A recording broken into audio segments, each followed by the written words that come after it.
যুক্তরাষ্ট্রের পক্ষ থেকে চলতি সপ্তাহের শেষ দিকে কিংবা আগামী সপ্তাহের শুরুর দিকে বাংলাদেশের উপর আরোপিত পাল্টা শুল্ক কমানোর ঘোষণা আসতে পারে বলে জানিয়েছেন প্রধান উপদেষ্টার আন্তর্জাতিক বিষয় সংক্রান্ত বিশেষ দূত লুৎফে সিদ্দিকী।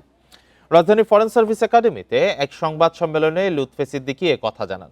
সুইজারল্যান্ডের দাভোসে অনুষ্ঠিত বিশ্ব অর্থনৈতিক ফোরামে বাংলাদেশের অংশগ্রহণ ও অর্জনের বিষয়ে জানাতে এই সংবাদ সম্মেলনের আয়োজন করা হয়। লুৎফে সিদ্দিকী বলেন, ওয়াশিংটন বাংলাদেশের উপর আরোপিত শুল্ক কমানোর বিষয়ে আন্তরিক এবং শিগগিরই এ সংক্রান্ত ঘোষণা আসার সম্ভাবনা রয়েছে।